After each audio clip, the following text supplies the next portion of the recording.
João 6, de 1 a 15. Queridos, não é redundante,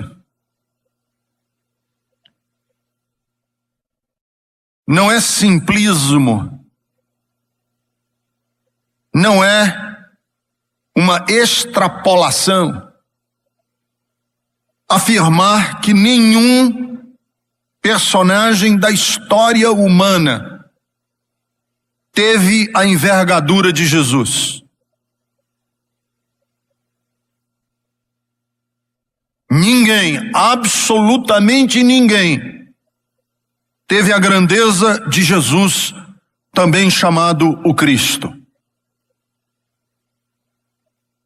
Jesus é o tema recorrente nos debates teológicos, filosóficos. Passados mais de 2000 anos desde que ele andou aqui na terra, ele ainda perturba com igual intensidade ateus e sacerdotes. Pela causa de Jesus já se matou, por causa de Jesus já se matou e morreu. Por causa de Jesus já se fez bondade e maldade. Em o nome de Jesus, gente se doou e gente lucrou. Ele é a pedra ainda de esquina, mas ainda é também a pedra que esmigalha. Porque Cristo ainda produz paz e ainda perturba. Nele está a paz e a espada. Porque ele reconcilia pai e filho. E ao mesmo tempo produz separação entre pai e filho. Então não é simplismo dizer que ninguém tem a envergadura histórica de Jesus. Porque quando nós queremos falar de excelência musical, 3 nomes imediatamente vem à nossa mente na música erudita: Johann Sebastian Bach, Amadeus Mozart e Ludwig Beethoven. 3 estão ligados à excelência musical. Quando queremos falar de excelência literária, aí nós temos que ir para os diferentes idiomas. No português, com certeza, Camões. No inglês, com certeza, Shakespeare. No espanhol, com certeza, Cervantes. No francês, Victor Hugo. No russo, Dostoiévski, para citar apenas alguns. Quando queremos falar de excelência artística, é óbvio que também nós temos que ir para diferentes escolas e diferentes nações. Mas como não pensar em Michelangelo? Como não pensar de Leonardo da Vinci? Ou pensar de Pablo Picasso? Quando queremos falar de excelência humanitária, aí nós temos grandes ícones, que foram grandes nomes em prol da humanidade. Albert Schweitzer, que lutou na África. Martin Luther King, pelos direitos civis. Madre Teresa de Calcutá, no cuidado e na filantropia humana. Jimmy Carter, um verdadeiro peregrino da paz pelo mundo inteiro, ainda vivo. Mas quando nós precisamos falar de uma pessoa que inspira todos eles, que inspira o melhor da música, quando queremos falar daquele que inspira o melhor na literatura, quando queremos falar daquele que inspira o melhor na arte, quando queremos falar naquele que inspira o melhor da bondade, quando queremos falar daquele que inspira os maiores gestos de solidariedade, quando pensamos em falar naquele que inspira as maiores ações da humanidade, aí nós temos que falar de Jesus de Nazaré. Falar de Jesus ainda, 2000 anos depois, provoca polêmica e produz alegria no coração das pessoas. Seu nome na boca do povo vira sabedoria popular, folclore. Na boca do erudito produz-se os mais contundentes trabalhos existenciais e espirituais. O nome de Jesus é citado pela mãe quando está aflita na beira da cama da filha que arde em febre. O nome de Jesus é clamado quando o preso está debaixo da tortura. É o nome de Jesus que ilumina os poetas mais delirantes e está na redação do menino quando é recém-alfabetizado. O nome de Jesus é o Jesus que é o Jesus da fé. É o Jesus que está presente até na crendice popular. É o Jesus que está presente nas teorizações, Jesus que está presente nas liturgias, Jesus dos homens que mais sonham, Jesus que está presente nos supersticiosos, nos profetas, na boca dos santos e na boca das pessoas. Jesus continua sendo o tema dos temas, a pessoa das pessoas. Ele continua sendo o mesmo polêmico que foi nos seus dias e o mesmo bondoso e amoroso que foi nos seus dias. Portanto, falar de Jesus é falar de um tema que, vejam bem, 2000 anos depois, continua sendo um tema que nos desafia o melhor de nós e confronta o pior em nós. Então, para não mediocrizar, para não apequenar, para não tornar ordinário o nosso discurso a respeito de Jesus, nós temos que ler a Bíblia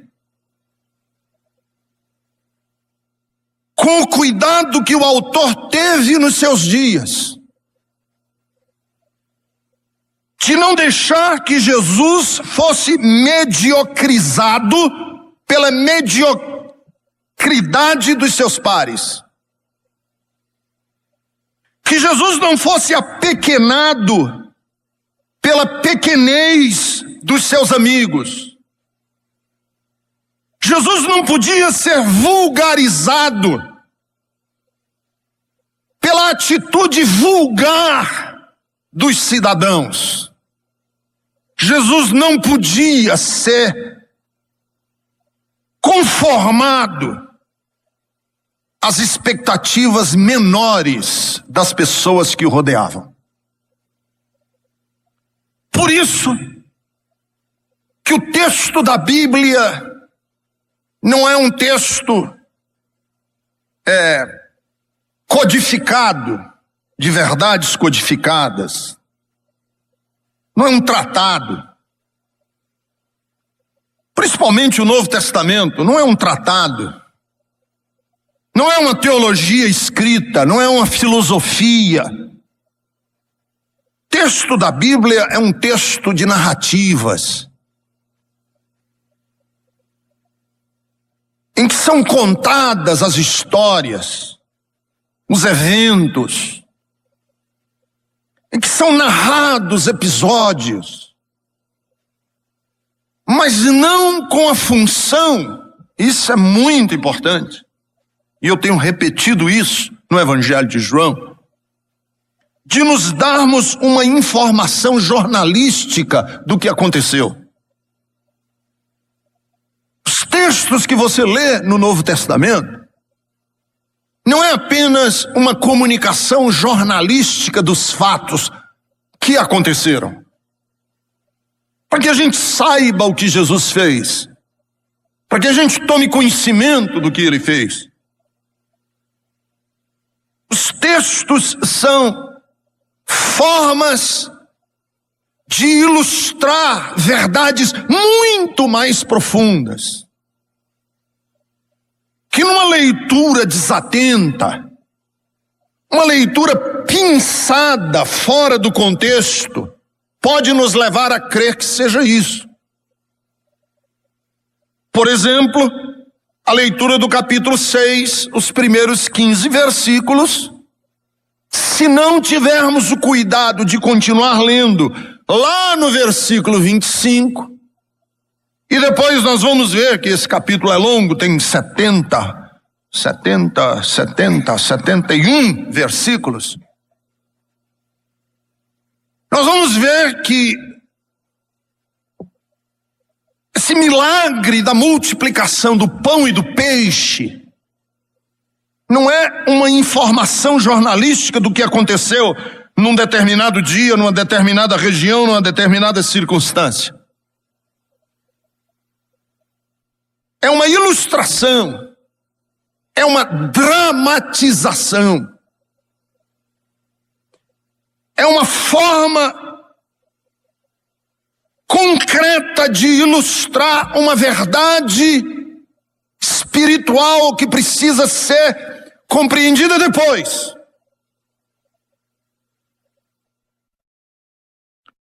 Então Jesus, quando queria dar um ensino,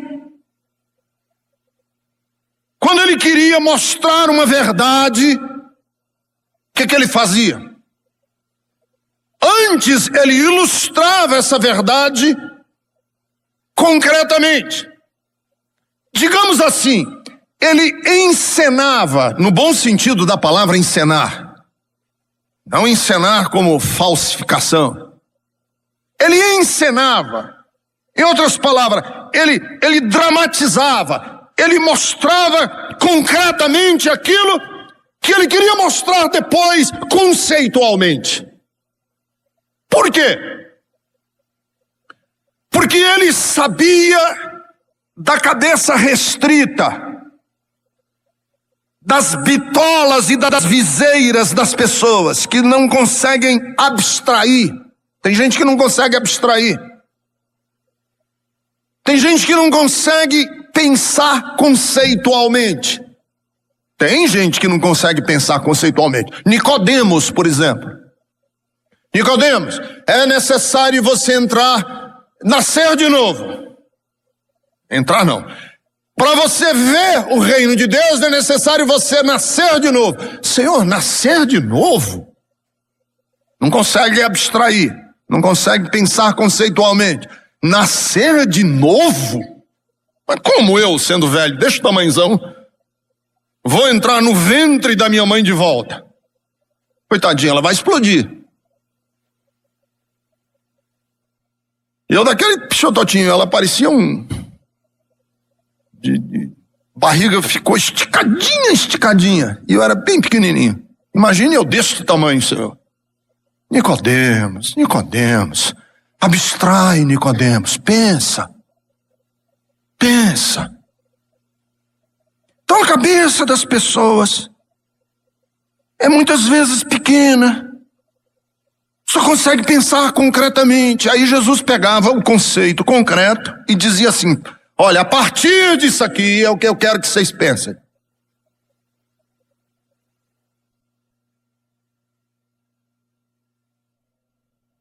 E aí, o texto diz que Jesus levantou os olhos para a multidão que o seguia e disse: como é que nós vamos dar de comer a esse povo? E o texto é cuidadoso para dizer que ele fez essa pergunta, não que ele tivesse em dúvida como dar de comer para aquele povo, mas porque ele queria colocar os seus discípulos à prova.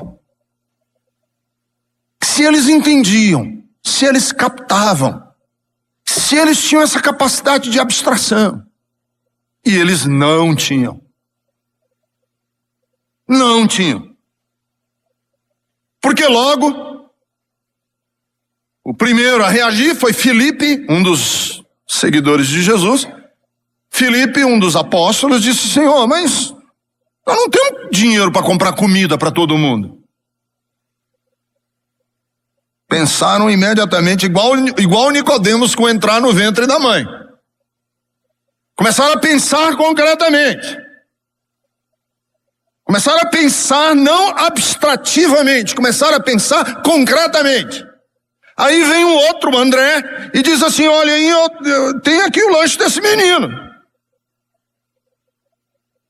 Jesus disse: senta todo mundo na relva, senta todo mundo no campo, na grama. O pessoal sentou na grama, ele deu graças, partiu o pão, distribuiu com as pessoas e todo mundo se alimentou.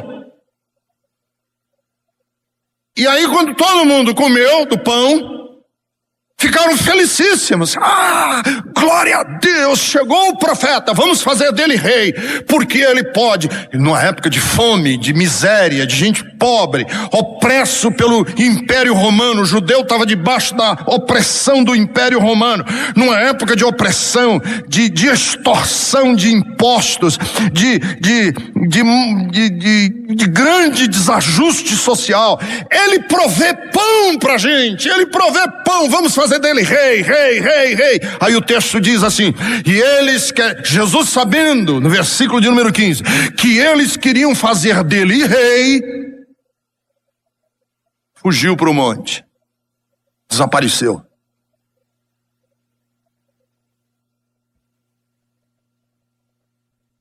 E eu imagino Jesus andando montanha acima, balançando a cabeça, dizendo assim: eles não estão entendendo nada. Você sabe que Jesus ficava assim às vezes, né? Não estou forçando o texto. Não é toda a vida que a Bíblia diz, mas algumas vezes a Bíblia fala que Jesus dizia assim: ó, tardos e lerdos de coração, até quando eu vou ter que suportá-los? Jesus diz, isso está na Bíblia. Ô, povo lerdo. Ele não fazia assim, né? Que naquela época não se fazia assim. Ele só era mais clássico, era mais... E o que é que Jesus tentou ensinar? Que existe uma diferença fundamental entre o pão que a gente compra na padaria, o sustento, a comida, a roupa. E existe uma diferença fundamental com o pão que vem do céu. E eles não estavam entendendo. Jesus disse: vocês não trabalhem pela comida que perece. Vocês trabalhem pelo pão que permanece. Então, aqui nesse texto, eu acho que nós temos alguns lampejos sobre o reino. Por exemplo, para você captar essa abstração, essa capacidade de entender, é necessário sensibilidade humana, não competência gerencial. O reino de Deus, a mensagem de Jesus, ela não é captada, ela não é compreendida, ela não se dá no espaço da competência intelectual, gerencial. Ela tem a ver com sensibilidade humana. E a gente vê isso com muita clareza na hora em que Jesus diz assim: o povo está com fome, né? Como é que eu vou dar de comer a esse povo? Como é que Filipe, André, como é que o povo entendeu essa fala de Jesus? Não entendeu espiritualmente, entendeu materialmente. Foi citada aqui uma frase do Exupéry: o essencial é invisível aos olhos.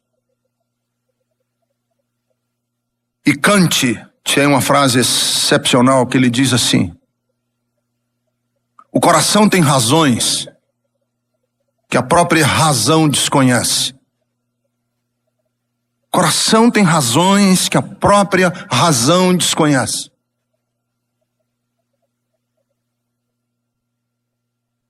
Por que é que Filipe, André, os apóstolos não conseguiam entender a mensagem de Jesus? Porque pelas mesmas razões nós não conseguimos hoje.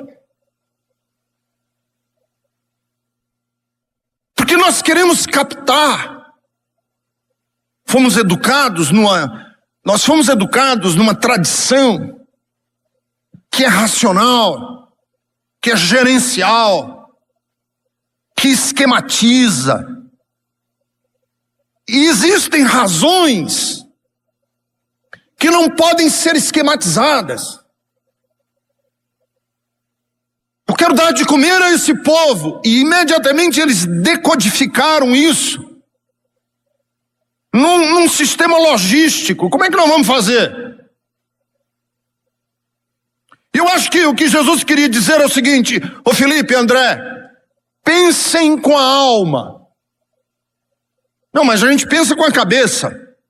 Pois é, agora eu quero que você pense com a racionalidade que a própria razão desconhece. Quero dar de comer a esse povo. Capte com o espírito. Qual é a diferença entre alma e espírito? Pois é, eu não sei. Pense com o espírito. Imagine que existem outras janelas de percepção da realidade, que não são necessariamente teorizáveis, codificáveis. Por isso é que a lógica do Evangelho está mais próxima da poesia do que da filosofia.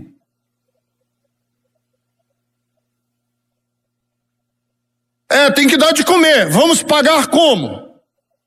Não, você não está entendendo.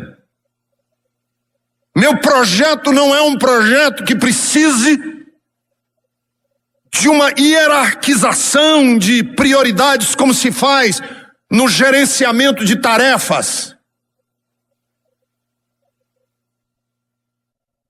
O reino de Deus é de outra dimensão.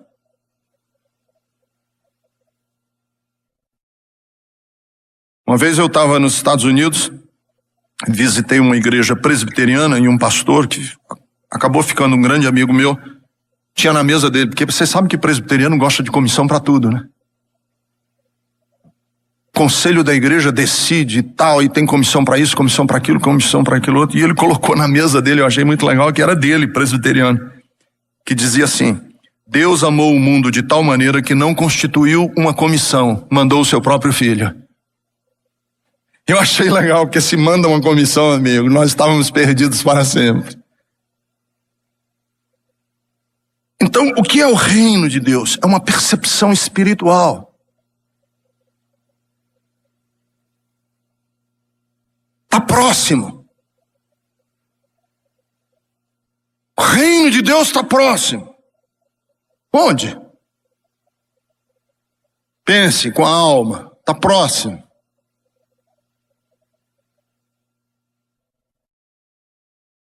Você está próximo do reino. Eu? Você está chegando. E eu estava longe? E próximo em referência ao quê? Pense com a alma. Por isso é que às vezes as pessoas perguntavam para Jesus assim: Senhor, é ou não é? Sim ou não? Aí Jesus diz assim: deixa eu contar uma história e você decide.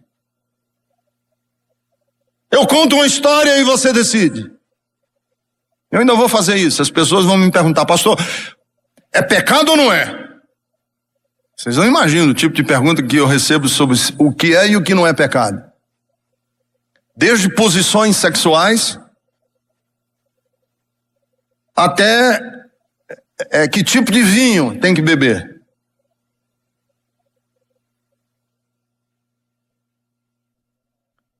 Por isso é que cada vez mais ou menos, quer dizer, mais eu me desencanto com o pragmatismo dos Estados Unidos. Cada vez menos eu tenho estômago para ler livros evangélicos vindo dos Estados Unidos. Porque livro evangélico que vem dos Estados Unidos é assim, 10 passos para isso, 40 propósitos eternos para aquilo, 12 princípios administrativos, 13 leis universais de não sei o que mais lá.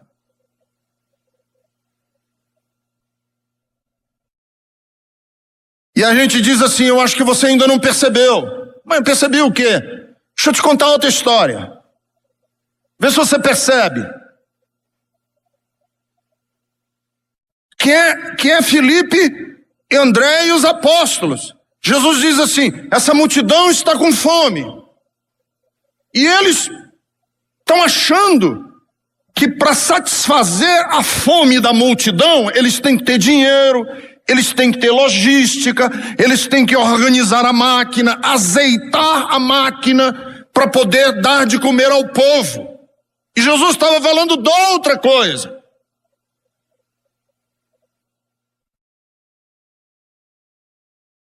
E do que Jesus estava falando?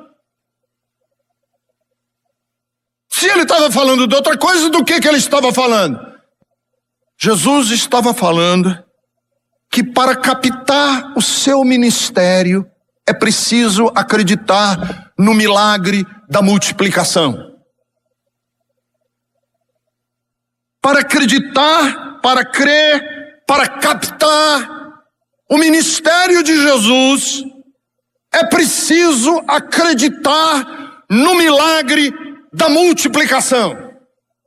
Agora temos duas formas de entender esse milagre da multiplicação. A forma nicodêmica. Lembra do Nicodemos? O que é milagre da multiplicação, pastor? O milagre da multiplicação eu tenho 2, multiplico por 2, fico com 4. Eu tenho 4, multiplico por 4, eu tenho 16. Eu tenho 16, multiplico por 16 e vou multiplicando, isso é o milagre da multiplicação. Isso se chama progressão geométrica. Vai se multiplicando e vai se dobrando, e vai se multiplicando e vai se dobrando, e vai se dobrando e vai se multiplicando.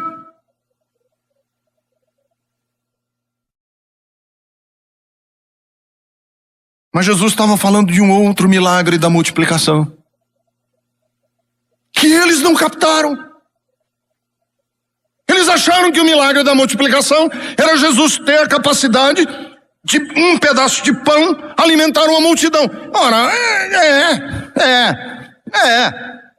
tá certo, tudo bem, Jesus faz isso, faz. Você desacredita que Jesus tem poder de multiplicar um pedaço de pão em pão suficiente para alimentar 5.000 pessoas? Eu digo, pão da padaria, pastor, o senhor crê nisso? Claro que eu creio.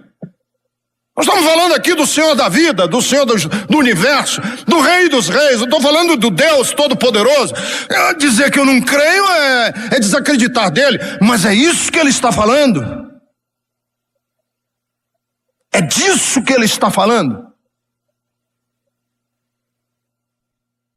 Ele está falando de um outro pão.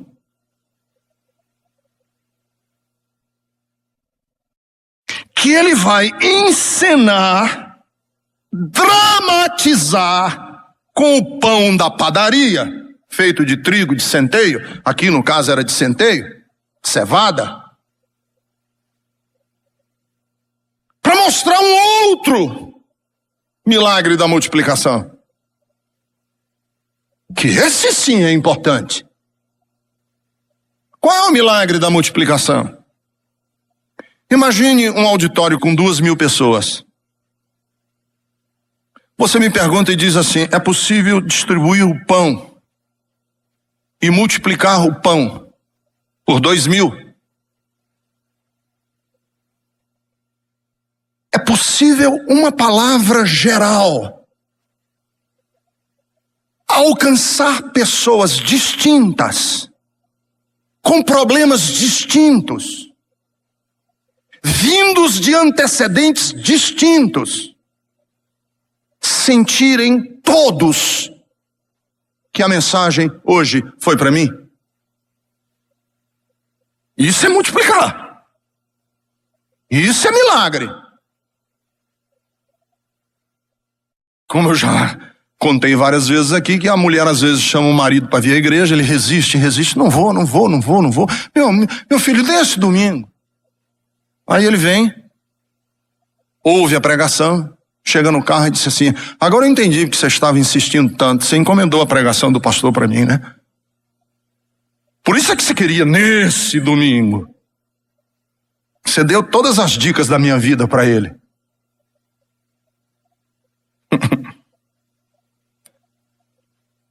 E eu penso como?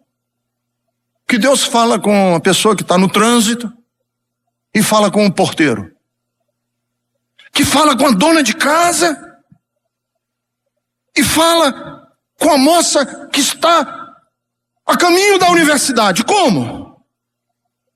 Que milagre é esse? Que um só pão serve e se adequa e se multiplica e tem pertinência em tantas vidas. É desse pão que eu estou falando para vocês, disse Jesus para os discípulos. Está aí a decepção de Jesus, quando eles pegam o pão material que foi multiplicado e acham que o milagre foi aquilo. O milagre foi esse, ele multiplicou o pão e todo mundo comeu. E Jesus disse: não, isso aqui é apenas uma forma de introduzir ao ministério de vocês.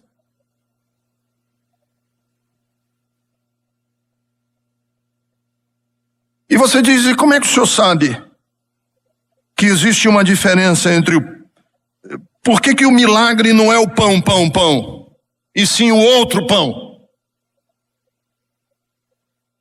Porque Jesus deixa muito claro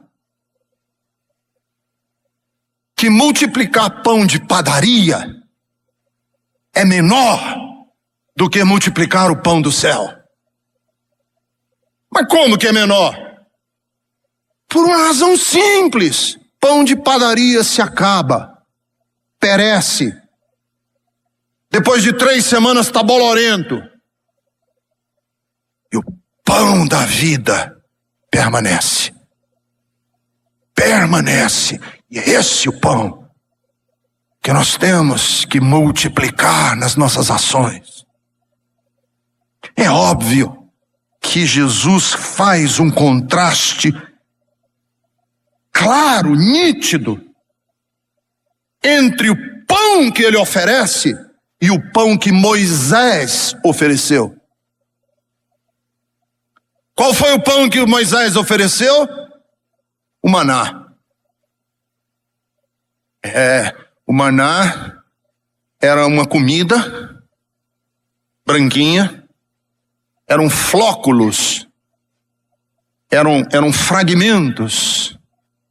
Alguns dizem que ricos em proteína, em carboidrato, que os judeus colhiam nas folhas das árvores quando estavam peregrinando pelo deserto. Em Êxodo 16:3, isso está registrado. E o povo colhia, mas tinha uma pegadinha com o maná. Tinha uma pegadinha com o maná. Maná não podia ser estocado de um dia para o outro. Por exemplo, eu tenho uma família de 6. Vou lá buscar o maná. Pego o maná e penso assim: quem sabe amanhã, mais tarde, eu quero fazer um lanche. Vou guardar aqui num pote um pouquinho de maná, porque amanhã de repente eu quero fazer um lanche, tomar um cafezinho, aí tem um manazinho de sobra. Quando fosse lá no dia seguinte, ele já estava podre. Aqui não, aqui o pão permanece. E o pão permanece. E a gente sabe que o pão permanece, porque Jesus disse, vão, coletem o pão e guardem cestos. Guardem em cestos. Moisés não podia dizer isso, mas eu digo.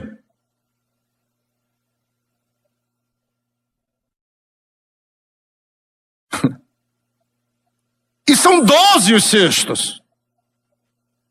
E se você prestar muito mais cuidado ao texto, versículo 13, não diz que eles guardaram peixe.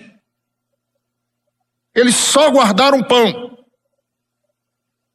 E só sobrou pedaço dos 5 pães para encher 12 cestos. Por que 12? Lógico que é uma inferência a cada tribo de Israel, ou aos 12 apóstolos.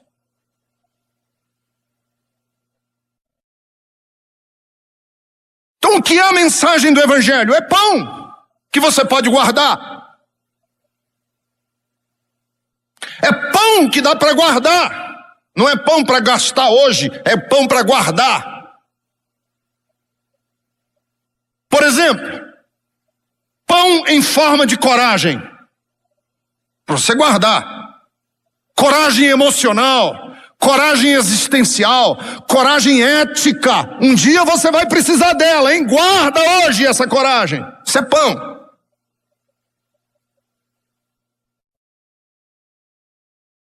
Coragem espiritual. Você nunca pensou na hora da sua morte? Eu já. E quer saber de uma coisa? Eu tenho medo.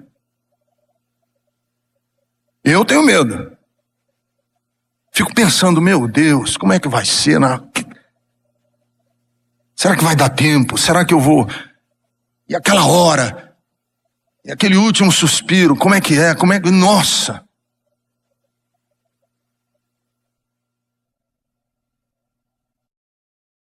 Por que eu tenho medo? Porque eu não estou usando da minha coragem. Mas por que eu não estou usando? Eu não preciso, eu não estou agora aqui correndo perigo de vida. Eu vou precisar dessa coragem na hora. Na hora, lá na frente. Muito lá na frente. Eu vou precisar dessa coragem. A Corrie ten Boom escreveu aquele livro lindíssimo. Foi um clássico aqui no Brasil e no mundo inteiro. O Refúgio Secreto. Já morreu ela, inclusive. A Corrie ten Boom era uma holandesa que escondia judeus para não serem caçados pela polícia nazista que tinha dominado a Holanda. E ela, quando a irmã dela morreu, ela lembrou-se que quando ela era criancinha, ela perguntou ao pai dela e disse, pai, por que eu tenho medo de morrer? Diz que ela era criancinha, ela conta num dos livros dela. Por que eu tenho medo de morrer? E o pai diz assim, o pai, em vez de responder, ele conta uma historinha. Ele diz assim, ô Corrie, quando a gente viaja, que horas eu entrego o seu bilhete da passagem do trem? Não é na hora que você vai entregar ao cobrador, na catraca? Naquela hora não é a hora que o papai lhe entrega o bilhete? Não se preocupe, filha. Na hora de você enfrentar aquele último momento, Deus lhe dará a coragem necessária. Coragem é um pão que a gente guarda para quando precisar dele. Para quando vier uma proposta indecente de fazer um negócio podre, eu ter coragem ética de dizer não. Quando eu tiver necessidade de enfrentar um momento crucial de dor, de angústia, eu ter coragem de dizer, estou aqui, vamos lá. O Ricardo era um cara tão frouxo, como é que ele está com tanta coragem? Porque agora é que eu estou usando a minha coragem. De na hora final, quando eu for dar meu último suspiro, eu ter a mesma coragem espiritual que teve Jesus quando disse: Pai, em tuas mãos entrego o meu espírito, e expirou. É a mesma coisa com esperança. Esperança o que é? Sei lá. Não estou precisando dela agora. Sei lá o que é esperança. Não estou usando ela agora. Mas vai haver uma hora que eu vou estar encalacrado num beco sem saída. E alguém diz assim: vamos desistir. E eu dizer não. E alguém dizer: vamos voltar atrás. E eu dizer não. E a pessoa dizer: mas por que você está dizendo não? Eu dizer assim: porque definição maior de esperança é uma postura diante do impossível, de lutar mesmo sem nenhuma chance de dar certo. Vamos em frente. E se não der certo, não importa, lutamos bem. Então é isso, é pão que você não precisa comer agora. Você pode guardar ele. Palavra de Deus é pão que você pode guardar. Não é o pão do maná que você não guarda.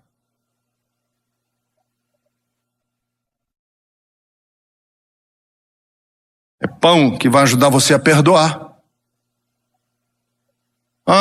Eu não sinto agora a hora de perdoar nada. Eu não quero perdoar ninguém. Eu digo, nem precisa. Você não precisa perdoar ninguém. Mas vai ter uma hora que você vai precisar perdoar. Guarda esse pão para aquela hora. Por isso, para captar o ministério de Jesus, é necessário saber diferenciar a dimensão terrena da espiritual. Fazer essa diferença entre o que é terreno e o que é espiritual. Porque os judeus entenderam a mensagem de Jesus num campo estritamente terreno. E Jesus dispense com outras categorias que você não está pensando. Por isso que eles quiseram proclamá-lo rei. Cara, às vezes eu fico impressionado quando eu assisto noticiário na televisão e eu vejo manifestação de gente do Oriente Médio. Seja iraniano, egípcio, iraquiano, judeu, manifestação de gente do Oriente Médio. É uma coisa impressionante. Porque manifestação de brasileiro é carnaval, né? É uma brincadeira.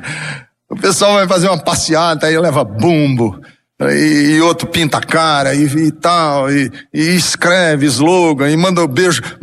Globo, mamãe, tô aqui. Manifestação de brasileiro é uma piada. Agora, uma manifestação de gente ali do Oriente Médio, da Palestina, dos países de tradição, tá ali do Oriente Médio, seja judeu ou árabe, não importa. Tem uma paixão que é uma coisa impressionante, que deixa a torcida do Corinthians no chinelo. Vocês já viram eles socando o ar? Parece coreografado, parece que tem alguém orquestrando, e não tem. É a multidão. Quando eu leio esse texto aqui, que eles quiseram fazer de Jesus rei, eu fico imaginando essa cena. Rei, rei, ele é o nosso rei, rei, rei. Que Jesus olhou aquele negócio e falou, nossa, eu tenho que ir embora daqui. Eu tenho que sair daqui, eu tenho que ir embora. E o texto diz que ele foi para o monte. Eles não estão entendendo. Porque eles entendiam que a dimensão da mensagem era a satisfação das suas necessidades terrenas. Capacidade de prover pão. E se ele prover pão, cevada, de trigo. Ele tem gabarito de ser nosso rei.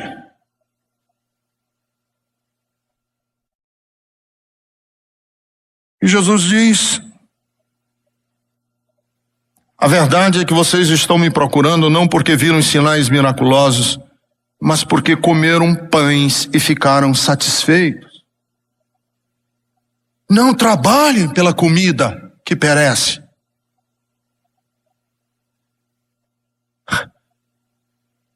Queira um outro reinado. Quando eu digo para Deus: Senhor, reina sobre mim, o que quero dizer com isso? Reina sobre mim. O que quero dizer com isso? Vocês já pensaram nessa frase que a gente canta? São vários hinos que nós cantamos aqui na igreja. Reina sobre mim. O que quer dizer isso?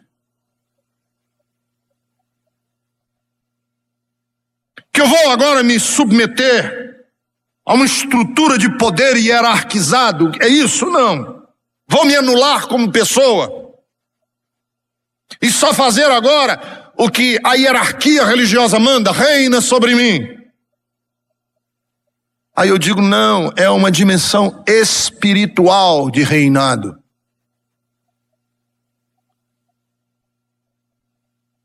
E é uma dimensão espiritual que não faz muito sentido. Porque quando eu digo assim: Jesus agora é o rei da minha vida, por isso eu me sinto mais livre. Ora, como? Liberdade e reinado andarem juntos. Eis o paradoxo do evangelho.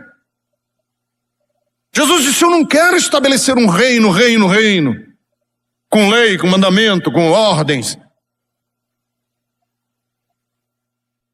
Porque se tu reinares sobre mim, eu vou me sentir mais autônomo nas minhas decisões. Olha que contradição. Senhor, reina sobre mim, para que eu possa assumir aí minha identidade, para que eu possa ser mais Ricardo, assumir a minha ricardice. Reina sobre mim, que aí eu sou mais o Ricardo. Não é que eu vou me anular. Eu quero que tu sejas o meu mestre, porque estou disposto a partir de agora a usar dos teus ensinos como fonte da minha vida. Reina, porque agora tu és a minha luz. Porque agora sim eu estou disposto a ver em ti a revelação de Deus. Reina em mim, porque tu és o meu caminho. O caminho que vou seguir, quero seguir as tuas pegadas. Reina em mim, porque tu és o meu pastor. E porque eu encontro segurança e conforto nas tuas palavras. Reina em mim, porque tu és o meu Senhor. E por Senhor eu entendo que tu és aquele que dá sentido último à minha existência. Vocês não entenderam. Jesus disse para os discípulos: eu não quero ser rei de vocês, como Herodes, como César, como a rainha da Inglaterra. Não quero ser rei de vocês como Hugo Chávez. Não quero ser rei de vocês nas categorias que vocês entendem de rei. Eu quero ser rei numa outra categoria. Qual? Deixa eu te contar uma história. Certo homem ia caminhando por um campo. Viu nesse campo uma arca que estava enterrada. Ele abriu a arca e encontrou nessa arca um tesouro. Foi em casa. Vendeu tudo o que ele tinha. Tudo. Foi vendendo o que ele tinha. Cachorrinho pequenês que ele guardava, com tanto carinho, empalhado lá no cantinho. Canário, papagaia. televisão de LCD que ele tinha acabado de comprar para assistir os jogos da Copa. Foi vendendo tudo que ele tinha. Quando a mulher protestou, ele disse: mulher, eu vou te vender também. Aliás, eu estou disposto a vender a minha vida por aquele tesouro. Foi, e pela alegria daquele tesouro, aquele homem foi e vendeu tudo que tinha. É disso que eu estou falando. É disso que eu estou falando. É um pão tão precioso que você está disposto a vender a sua vida e o que de mais precioso você tiver para ter posse desse pão.